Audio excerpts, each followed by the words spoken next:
Let me explain the story here in Cempoala at the time Cortes arrived. The Cempoalans were a peaceful group of people. They grew corn and other plants out here, but they had a problem.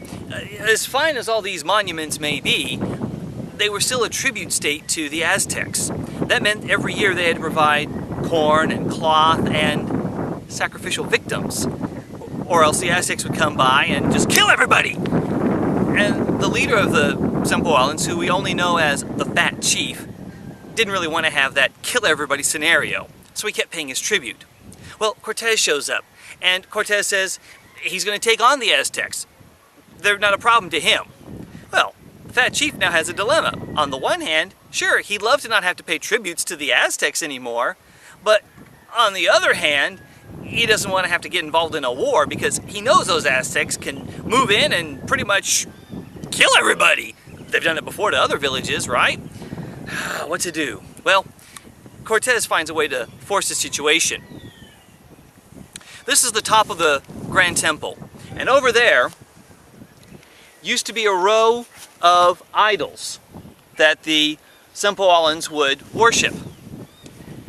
Well, as the Cempoalans go up one day, Cortes orders his men to storm the top. Ah! Ah!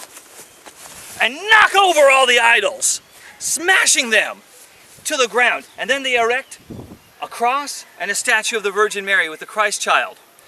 The Fat Chief is astonished. How can you do this? This is impossible. We have worshipped these gods for centuries. And Cortes says, I've got a new God for you, the true God, Jesus Christ. And the Fat Chief, he's backing up. This is a little too much for him. Pretty soon you're going to start making us fight the Aztecs. And then Cortes forces the situation as he sees the crowd below get anxious. He cries out to his men, take him! And they put this fat cacique to sword point. And he tells them through his interpreters, you better tell your people to calm down or you're gonna die. The Fat Chief tells them, hey everybody, it's okay! No, they're not gonna be a problem at all!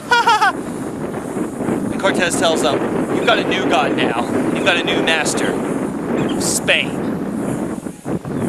The chief agrees to support the conquistadors, and the conquistadors with his support are able to move on westward to Tenochtitlan. Ironically, the tribute that the Spaniards demanded and the death toll from their diseases such as smallpox and others was far more devastating than anything the Aztecs ever had. And it all begins here at Cempoala.